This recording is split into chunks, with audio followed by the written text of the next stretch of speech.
Jacqueline Sejan Bodin. Escritora, narradora y artista multidisciplinaria. Nacida en diciembre de 1957, en el sur de Chile, entre la escarcha y las cumbres nevadas, Jacqueline creció rodeada de historias que tejían el paisaje de su infancia. Su abuela, una emigrante francesa que llegó a Chile tras la posguerra con 3 hijos, 3 baúles de libros y un espíritu indomable, fue quien le transmitió el amor por la lectura y la magia de las palabras.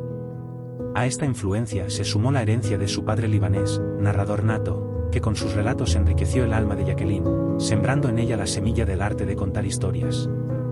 Desde muy temprana edad, sus días estuvieron marcados por el constante intercambio con las palabras, completaba los relatos que le contaban, y creaba los suyos propios en la soledad de su imaginación. La mezcla de su herencia cultural y un entorno lleno de libros y relatos la llevó, de manera natural, a la escritura. Quizás fue una vocación innata, tal vez un destino inscrito en su sangre multicultural, lo que la impulsó a seguir este camino. Jacqueline es, sin duda, una escritora cuya obra trasciende fronteras y conecta culturas, dejando un legado literario que sigue creciendo con cada historia que narra. Hola Jacqueline. Te agradecemos profundamente que nos hayas concedido estos minutos de tu tiempo. ¿Quién es Jacqueline Sejan Bodin? Bueno, ¿quién soy yo? A mí me cuesta mucho hablar de mí misma. No es que me cueste hablar, ya te has dado cuenta, no. Pero hablar de mí. Yo creo que lo que yo soy va a estar reflejado en lo que yo escribo. ¿Ya? La forma, mis personajes, como digo siempre, hay algunos que soy yo. Entonces, no sé, las rabias, los gustos, el amor por los libros, todo eso que tienen algunos de mis personajes, bueno, es el mío, ¿no? Y también la forma como voy a enfrentar los caracteres de los demás personajes también va a estar ahí. Igual, de algún modo me estoy retratando en todo lo que escribo, ¿no? Entonces, no... hablar de lo que hago, yo creo que es mejor mostrar lo que hago, que es lo que escribo. Háblenos de su lenguaje literario. En realidad, en cuanto al lenguaje literario, me cuesta mucho hablar de lenguaje literario referido a mí, porque si bien sí puedo hablar de cualquier otro escritor desde fuera, ¿no es cierto? Yo estoy escribiéndolo y entonces para mí es desde dentro. Y cuando yo elijo un modo de decir, ya sea en primera persona o en tercera o en segunda o un diálogo con mi personaje o qué sé yo, es porque surge como una necesidad misma de la historia, una necesidad expresiva, ¿ya? Y una necesidad de la historia y del personaje, porque los personajes van adquiriendo una vida propia. Al principio no, al principio uno los diseña y uno dice, no, tú vas a hacer esto, vas a ir por este camino, pero de repente el personaje se te va, te dice, no, pues yo quiero hacer otra cosa, yo soy, como que yo estoy vivo, ¿no? De algún modo. Y entonces hay que dejarlo libre porque vas a ver más que uno, es como cuando habla tu inconsciente, ¿no? Y entonces, para mí, como te digo, me cuesta como definir cuál es el lenguaje literario que yo uso, pero podría decir que si alguna influencia tengo que nombrar, sobre todo a mí me cambió la vida y la perspectiva literaria el boom latinoamericano, el llamado boom latinoamericano, que fue para mí como un parteaguas. Yo había leído hasta entonces pura literatura formal, digamos, narrativa europea, por lo general posguerra de los 60 para atrás, ¿no? Pero aún incluso en los existencialistas, que fueron pocos los que había leído hasta ese momento, yo te estoy hablando de cuando tenía yo 17 años, 16, 17 años. Hermann Hesse, qué sé yo, son de todas maneras, son narrativas así formales. Pero cuando me encontré con el boom latinoamericano, me encontré con Gudiño Kiefer, con Bioy Casares, con Borges, con Sábato y realmente digo, nombro los argentinos porque fueron los que más me gustaron, pero también me gustó mucho el Gran Sertón Veredas de Guimarães Rosa. Para mí, como digo, ese fue un parteaguas, me abrió otro mundo, un universo distinto, que con una libertad expresiva, o sea, eso fue lo que yo sentí, como que me di esa libertad. Y por otro lado también he tenido una influencia muy importante con Virginia Woolf, con la onda de la conciencia, la llamada onda de la conciencia, que pretende escribir como pensamos, y ese es un gran desafío que siempre he tratado de utilizar, el jugar con esa rapidez que tiene la mente, porque tú estás hablando, por lo menos me pasa, estoy hablando de una cosa, pero mi mente está en otras, ¿ya? Porque hay un montón de sugerencias que me están llegando en el momento en que estoy hablando de A, y entonces estoy pensando en B, en C, y entonces se desvía la atención hacia muchas cosas. Yo trato de copiar eso cuando escribo. No sé si Mariposas Feroces sea un ejemplo muy bueno de esto que te estoy diciendo. Yo creo que ahí fui un poquito más organizada, entre comillas, ¿no? Entre comillas, porque no, también está este juego, sí, del pensamiento, de dejar al personaje pensar libremente, pensar sin que yo le ponga, sin que yo le marque el camino, ¿ya? No sé si eso responde a tu pregunta. ¿Podría explicarnos cuándo y cómo se despertó en usted la vocación literaria? Bueno, la vocación literaria. Siempre me preguntan eso. ¿Tú desde cuándo escribes? ¿Cuándo empezaste a escribir? Y me llama la atención que le pregunten eso siempre a los escritores y no se lo preguntan, por ejemplo, a un médico. Bueno, no sé cómo decirle, ¿cuándo empezaste a ser médico? Bueno, yo creo que el escritor es precisamente en eso se diferencia del médico, en que el escritor debe ser, para mí, debe ser siempre un escritor. Desde antes de saber escribir, porque de alguna manera mi vida ha estado siempre inmersa dentro de la literatura. A los 5 años yo recitaba las fábulas de La Fontaine, que me habían enseñado, las recitaba en francés, por supuesto, en ese tiempo hablaba en francés, no en español, todavía no. Aprendí español a los 5 años, justamente cuando entré a la escuela. Y entonces, para mí la literatura era como el modo natural de sentir la vida. Me contaban cuentos, todo el tiempo estaba en eso. Y mi abuela me cantaba canciones antiguas francesas, unas canciones bretonas, tristes, de barcos que partían y que los marinos nunca más volvían y las mujeres se quedaban llorando en el muelle. Y no, era para mí, yo lloraba a mares, pero mi abuela me decía, entonces ya no te canto. Y yo, no, cántame otra. Como que era masoquista yo en ese tiempo, ¿no? Y me gustaba llorar. Entonces, bueno, pero esa parte también es literaria, ¿no? Y luego, porque, bueno, a todo esto, yo vivo de la palabra. Entonces, por ejemplo, yo no puedo escuchar una canción, escuchar la música nomás, yo escucho las palabras. Por eso no soporto la música actual, ¿no? Porque de verdad, aunque yo no quiera, yo no puedo dejar de analizar lo que está diciendo o lo que pretende balbucear el cantante, ¿no? Porque ahora ya balbucean, de verdad ya no cantan. Bueno, entonces la pregunta realmente era, ¿desde cuándo empecé a escribir? Yo te digo, no tengo recuerdo, no tengo memoria de cuándo, así como de una fecha específica. Lo que sí me acuerdo es que cuando tenía como 8 o 9 años, por ahí, me regalaron un cuaderno mío, ya, no los cuadernos de clase, ¿no? Entonces, me regalaron a mí mi cuaderno para que yo escriba ahí mis cosas, porque al parecer, entonces yo debía escribir mis cosas en los cuadernos de materia, ¿no? Entonces yo escribía unos poemas llorones, bueno, como podía escribir a esa edad, ¿no? De los 8 años, 9 años, que al final uno repite lo que ha escuchado y más o menos uno no está creando todavía. El niño a esa edad es poco creativo, es más bien un repetidor. Entonces, como te digo, me regalaron ese cuaderno y yo feliz y estaba así orgullosa que tenía mi cuaderno para escribir mis poemas. Así es que puse ahí en el cuaderno mi nombre y abajo, para que se supiera, ¿no?, de qué se trataba, le puse gran poetisa chilena. Y bueno, ya ves que la modestia no era precisamente una de mis virtudes en ese tiempo. Dentro de la narrativa, ¿qué géneros son los que le atraen más a la hora de escribir?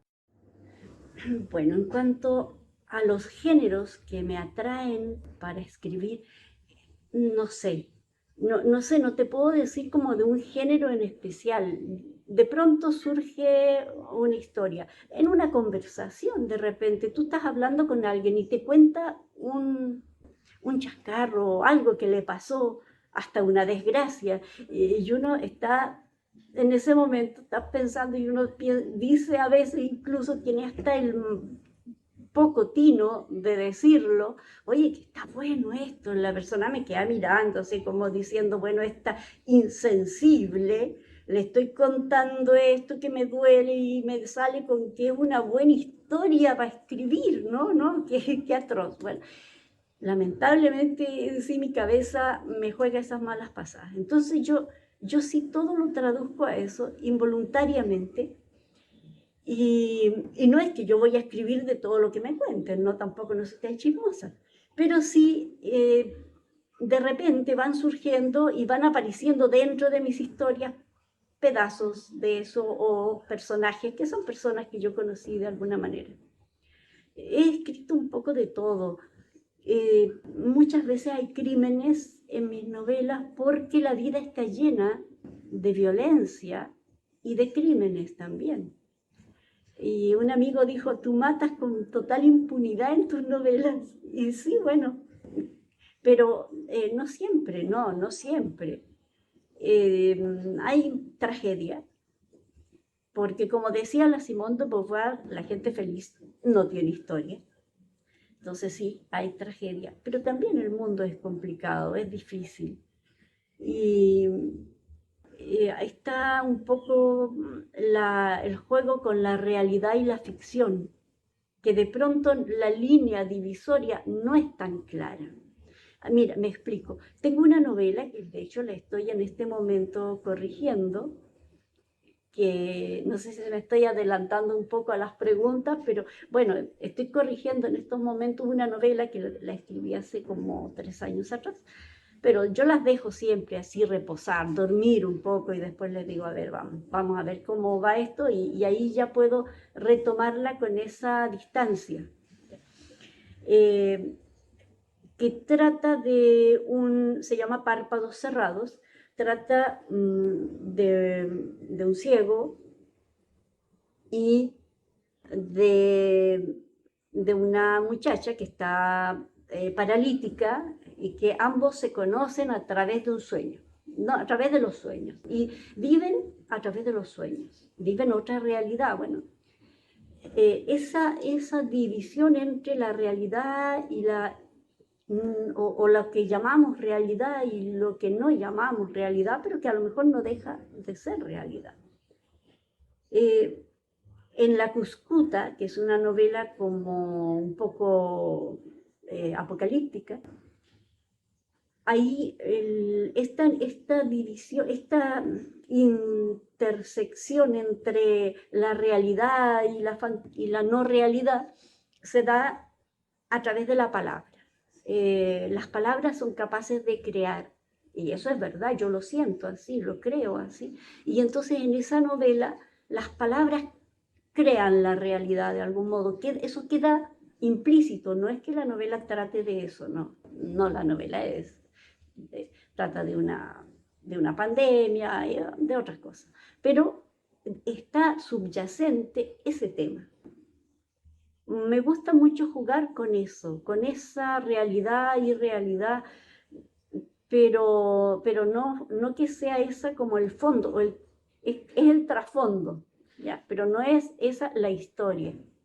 Las historias mismas creo que no son tan importantes, o sí, no sé, surgen porque de pronto se van dando. A veces los finales son diferentes, porque yo sé de algo específico, quiero hablar de eso, pero después el final es diferente porque mi personaje no quiere ir para allá. ¿Ya? No es que esté loca, ¿eh? Lo que pasa es que hay que dejar esa libertad porque el personaje es una construcción interna, pero es una construcción donde está la razón, más bien la razón debe estar en la organización y en que no se nos vaya de las manos la lógica de la historia y en saber construirla inteligentemente, pero el personaje finalmente es como una parte de nosotros que debemos dejar libre y dejarlo crecer así como a nosotros mismos. No nos estamos vigilando y diciéndonos continuamente, tú tienes que pensar tales cosas. No, ¿verdad? Nosotros vivimos y nos dejamos vivir. Y asimismo hay que dejar vivir esos personajes, esas partecitas de nosotros. Lo que sí te puedo asegurar es que casi siempre, salvo un par de excepciones, casi siempre yo estoy en algunos de los personajes, estoy metida de algún modo dentro de la novela. En Martita yo soy la narradora, en otras, en general estoy por ahí, ya en algún personaje, pero hay unas cuantas que no. Aquí en esta novela, Mariposas Feroces, yo te decía, yo soy Catherine. Y asumo que soy Catherine porque Catherine, en realidad, Catherine fue mi primer nombre, pronombre que me pusieron, el nombre que me pusieron cuando nací, que era el nombre de una tía, hermana de mi padre, que no la conocí, ella mucho mayor y falleció antes que yo naciera. Y tenía al parecer un genio de los 1000 demonios, decía mi papá. Y como yo al nacer tenía, parece, también esa misma característica, entonces dijo, no vaya a ser que los nombres tengan algo y dicen que las Catalinas son terribles, entonces mejor cambiémosle el nombre. Y ya pensaron en otro, mi mamá me puso Jacqueline y bueno, me quedé como Jacqueline. Sin embargo, los primeros días de mi vida yo me llamé Catherine y es curioso porque es un nombre que yo siento mío. Todo escritor tiene uno o varios escritores preferidos. ¿Podría confesarnos cuáles son los suyos? Bueno, hablándote ahora de mis autores favoritos, son muchos, y porque tengo dos clases de autores favoritos. Uno que son los libros formativos desde el punto de vista de los valores y otros que son los libros formativos desde el punto de vista literario. Yo ahí diferencio los dos aspectos porque los dos son igualmente importantes, fueron muy importantes para mí, pero son ámbitos distintos. Desde los valores, desde los libros formativos, valóricamente, bueno, me encantaban los libros un poco de aventura como Los Tres Mosqueteros, Pimpinela Escarlata era mi ídolo, El Conde de Montecristo, eh, eh, todos esos libros así de ese periodo. Un tiempo me gustaba mucho Emilio Salgari, después ya no me gustó tanto porque lo encontré medio racista, ya me di cuenta de repente como que era medio racista, pero al principio sí me gustaba harto también. Me gustó mucho Quo Vadis, Ivanhoe, todos esos libros así como un poco de aventuras, de acción. Y un libro que era mi libro de cabecera, uno de mis libros de cabecera, que era Primero de Cordada. Porque yo tengo un problema, yo tengo vértigo. Yo no soporto las alturas, pero mi sueño frustrado es haber sido montañista. Me hubiera fascinado, me hubiera encantado. Yo miro todas las películas donde veo gente subiendo cerros, yo ahí estoy pegada. Sí, me encantaría haberlo podido hacer.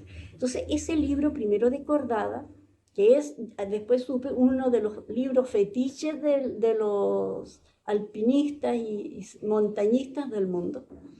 Era uno de mis libros de cabecera. Ahora, desde el punto de vista literario, esto comienza un poco después. ¿Ya? Esto, como te digo, con la llegada del boom latinoamericano, seguramente yo tenía 17 años, 16, creo la primera, sí, 16 cuando leí Cien años de soledad, que fue un libro que me fascinó, me impactó. Y después de eso, entonces, estuve leyendo otros como, por ejemplo, digo a Sábato con Sobre héroes y tumbas, que también me fascinó, lo encontré, un libro eh, como inquietante. Borges, no se diga, ya me fascinó Borges. Y todos los argentinos, la Beatriz Guido escribe muy distinto, ella es de un lenguaje duro, como un hacha, pero qué buena que es, me encanta. Yo sé que hay mucha gente que no la soporta políticamente, a mí no me interesa. Yo digo, los escritores, oye, la mayoría pueden ser unos tipos, no sé, pesados, más, no, no importa, pero si escriben bien es lo que interesa, ¿no? Y estoy nombrando novelistas porque, por supuesto, es lo que yo más hago. También escribo poemas y también, pero como que lo que siempre más me llena es escribir novelas. Y entonces, bueno, ahí los argentinos, por supuesto, todos, ya, Puig, pero incluso los anteriores, Leopoldo Marechal con su Adán Buenos Aires, me fascinó, me encantó, ya. También con ese famoso filósofo del basural, ¿no es cierto?, que se bañaba, que decía que solo 2 veces en la vida debía bañarse el sabio, al nacer y al morir. Y él estaba seguro que cuando él nació, sus padres, sus progenitores habían cumplido con ese ritual y que cuando él muriera, estaba seguro que alguien se encargaría de cumplir con ese último ritual. Entonces yo me acuerdo de eso porque yo estaba estudiando filosofía en ese tiempo y por molestar a mis compañeros yo les discutía y me acuerdo que algunos que no tenían muy fina la, la captación, como que lo tomaban en serio y me discutían en serio, ¿no? Pero sí, me encantó Leopoldo Marechal también, que es como también un precursor de todo este movimiento. Los argentinos son muy buenos narradores, muy buenos. Y por supuesto, Ciro Alegría, me encantó, El mundo es ancho y ajeno. Eh, Roa Bastos también me gustó. Eh, y un cuento porque esto fue algo que a mí me impactó ese cuento, pero quizás más desde el punto de vista del valórico más que de la formación literaria. Es un cuento, una novela corta o cuento largo de Wells que se llama El país de los ciegos. Ay, me encantó ese libro porque me sentí tan identificada como que yo me sentía en un mundo de ciegos. Ya, así me sentía yo en el tiempo en que lo leí, tenía 17, 18 años. Por eso también me fascinó el libro de Sábato, porque yo pensé y sentí que era como una referencia igual a eso, a la ceguera universal y cómo estos ciegos quieren destruirnos. Y yo creo que es lo que está pasando hoy día, ¿no? Estamos viendo que estamos gobernados por ciegos, ciegos mentales, y nos están llevando a la destrucción. Sufrimiento, placer, ¿qué es lo que experimenta al crear uno de sus libros? ¿Tiene alguna manía especial a la hora de ponerse a escribir? ¿Algún ritual? Bueno, ahora, en cuanto a sufrimiento, no, yo no sufro, ya no sufro por gusto, no soy masoquista, definitivamente. No leo un libro que no me gusta. Ya cuando un libro lo encuentro aburrido a las primeras páginas, lo cierro, se acabó. ¿Ya? Desde que yo era niña, mi abuela tenía muy buen ojo en ese sentido y yo le decía, ¿qué puedo leer? Sí, ella me buscaba por ahí, me buscaba los libros. Ella tenía desde los libros de Jack London, chicos, o sea, digamos para niños, porque claro, a lo mejor la obra completa de Jack London, ya más para adultos, hubiera sido más pesada, pero no, eran novelitas, novelitas, no libritos chiquitos tampoco. Ahí leí Colmillo Blanco, eso sí estaba completo, igual Jerry en la isla, todas esas historias de animalitos, todo eso, ¿no? Pero de repente yo me dejaba llevar por un título y le decía, "Ay, yo quiero leer este libro". No, me decía ella, no te va a gustar, no es para tu edad, todavía no te va a gustar. A veces yo insistía, entonces, pues, bueno, me decía, y claro, yo lo empezaba a leer y no me gustaba, pero lo tomaba 5 años después, ya me daba cuenta que efectivamente sí me gustaba 5 años después. Pero sí, nunca, ni de niña, ni jamás he leído haciendo un esfuerzo. Yo leo porque me fascina, ya, así. Y escribo por lo mismo. Me siento plena cuando estoy escribiendo, me siento feliz, estoy viviendo la hora. Ahora, claro, uno puede, entre comillas, sufrir si la novela está pesada o triste o no sé, hay partes que te pueden emocionar, pero fíjate que en el momento en que lo escribo, no. Es curioso, no, cuando lo estoy escribiendo como que mi mente entra como en una, como que me desdoblo, ya, y estoy ahí metida en esto, estoy escribiendo y estoy pensando y estoy armando. Pero cuando lo vuelvo a tomar, a lo mejor 2 años después, y lo vuelvo a leer, y entonces ahí a veces me corren las lágrimas y yo digo, ay, ¿cómo pude escribir esto, no? Pero sí, es claramente, o sea, es otra clase de sufrimiento ese, ¿no? Cuando lloras por algo porque te recuerdas algo, no sé, pero, o porque sientes que está dicho de una manera que te emocionó, pero no sufro cuando escribo, ni tampoco escribo como catarsis para desahogarme, no, no jamás. ¿Ya? De hecho, tengo ahora, estuve 6 meses sin escribir, algo insólito, yo escribía todos los días he escrito, pero ahora, cuando falleció mi compañero, estuve 6 meses sin escribir. Ahora lo he vuelto a tomar, eh, y estoy ya bien, ya volviendo a tomar mi rumbo y mi ritmo, ¿sí? Porque tengo que sentir la historia, yo tampoco no me exijo y no digo, ay, ahora qué voy a poner, tengo un bloqueo del escritor, esa cuestión, no, no. Ya, yo no escribía porque no tenía ganas de escribir y punto. ¿Sí? Y bueno, y en cuanto a si tengo algún fetiche o algo, no. Yo escribo donde sea. Si tengo lápiz, papel, porque no tengo otra cosa, escribo con lápiz y papel. Pero si puedo, mejor prefiero la computadora, porque ahí, desde que aprendí a escribir en la computadora, eh, puedo ahí corregir ahí mismo, me es más rápido todo y fluye, porque parece que de algún modo las ideas están en el éter y entonces me fluye mucho más rápido en la computadora. Ya, pero no necesito ni un espacio, ni un cuarto propio, no, perdón, yo escribo porque tengo que escribirlo. Cuando mis hijos eran pequeños, ellos sabían perfectamente que cuando la mamá estaba escribiendo, ellos no podían venir a molestar.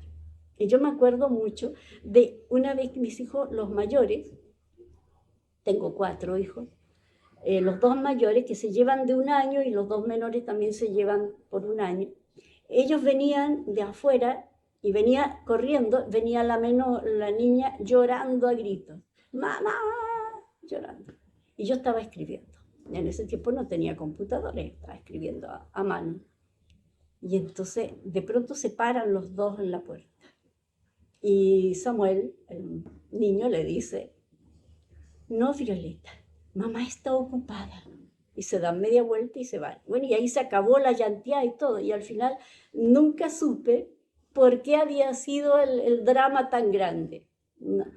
Sí, yo creo que uno tiene que hacer respetar el espacio de creación, pero el espacio de creación es un espacio acá y de tiempo tiene que ver con eso, ya. Pero no necesito tener mi cuarto, yo escribo aunque haya ruido, aunque los vecinos estén como en este momento con su música. Lamentablemente vivimos en un mundo ruidoso donde la gente ha perdido la noción de lo que significa el respeto al otro y el creer que tienen derecho a hacer lo que quieran, y no es así la vida, ¿no es cierto?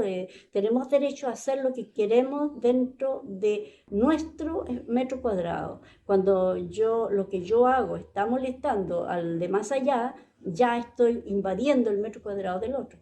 Cuesta tanto que la gente entienda eso en estos tiempos. Estamos en un mundo sin lógica. Eso sí es algo que a mí me complica y me puede, digamos, me duele, y siento que la tarea del escritor en estos momentos es más urgente que nunca. Por eso es que no podemos evadirnos y hablar de tonterías que no importan, tenemos que hablar de lo que importa para volver a crear conciencia, volver a tener valores, ¿sí? Poner nuestro granito de arena. Ya no creo como yo cuando era adolescente era muy intensa, ¿no? Entonces yo a veces había días en que todo era amor, yo amaba a todo el mundo.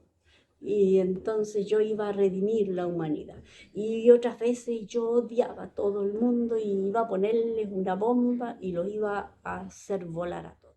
Háblenos de alguna de sus obras. ¿Está trabajando en algún proyecto literario en estos momentos?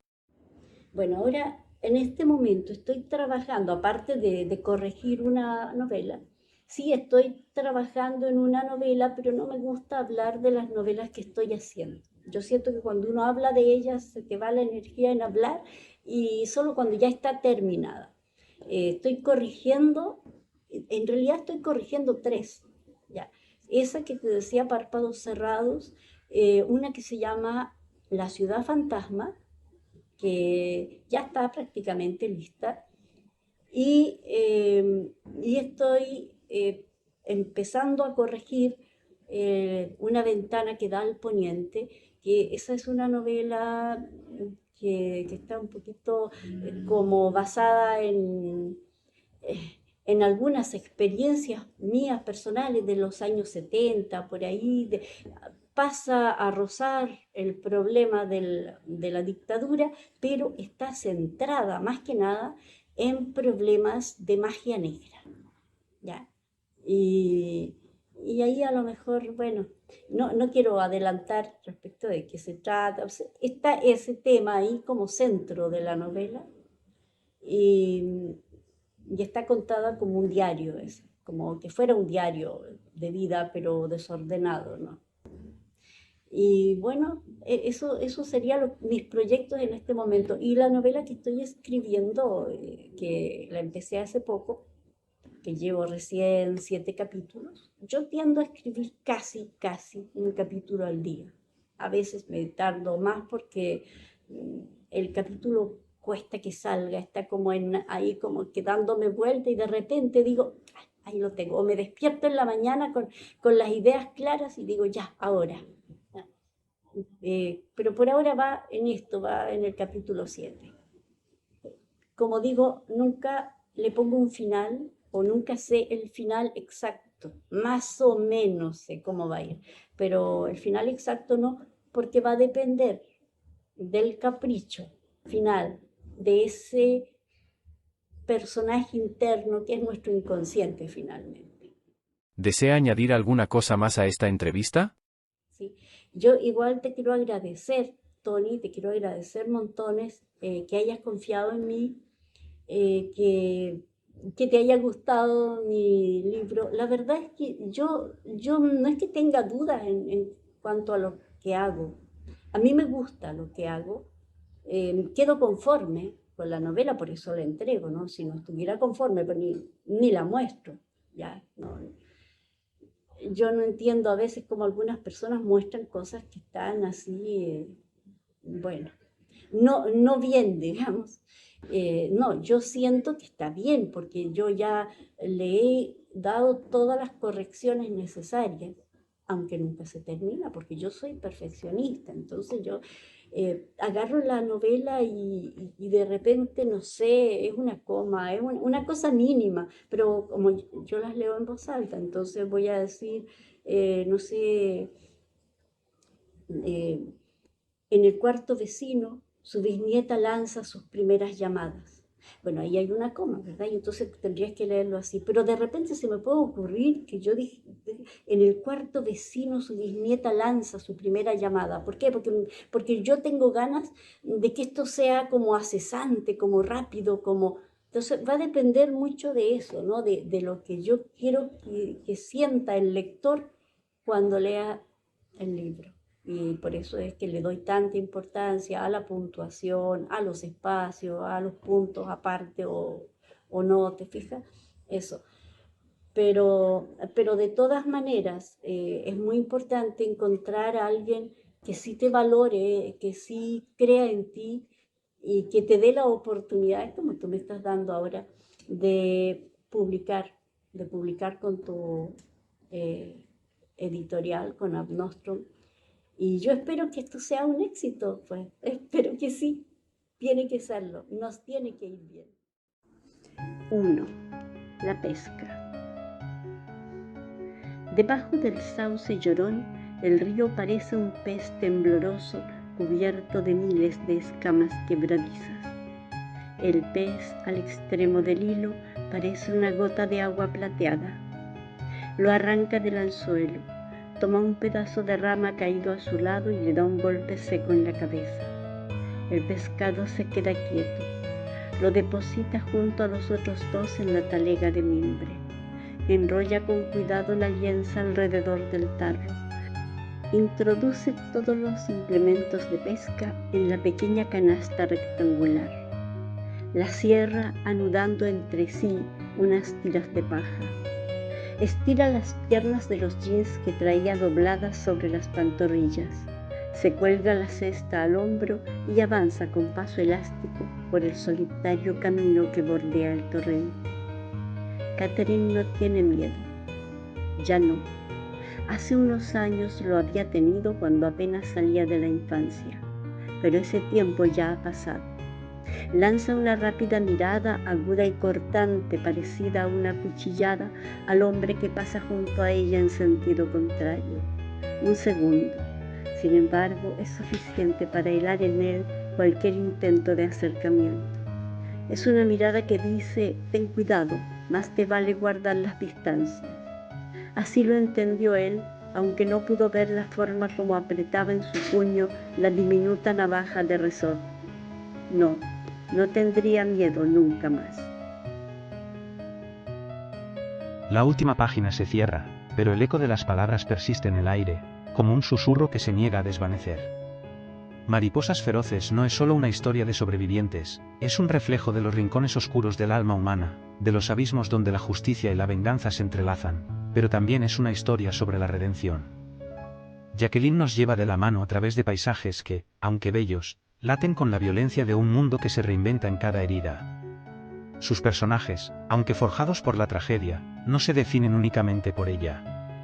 En sus luchas, sus miedos y sus victorias, encontramos lo que nos hace humanos, el valor para enfrentarnos a lo peor de nosotros mismos, para reconciliarnos con nuestras cicatrices, y aun en medio de la oscuridad, hallar algo digno de amar. La autora no busca la evasión, sino el desafío. Nos invita a mirar al rostro de la injusticia, a cuestionar lo que creemos saber sobre el bien y el mal, mientras, casi de manera imperceptible, nos muestra cómo la belleza puede florecer en los lugares más insospechados. Al cerrar el libro, uno no puede evitar sentirse tocado por esa verdad universal que Sejan Boudin logra transmitir, que el precio de la justicia es alto, pero que siempre hay un camino hacia la luz, incluso en los momentos más sombríos. Porque en un mundo que parece diseñado para apagar nuestras voces, aún queda espacio para la valentía de quienes se niegan a ser silenciados. Y al final, Mariposas feroces nos recuerda que la verdadera libertad radica en nuestra capacidad de elegir, de decidir quiénes somos en medio de lo caótico.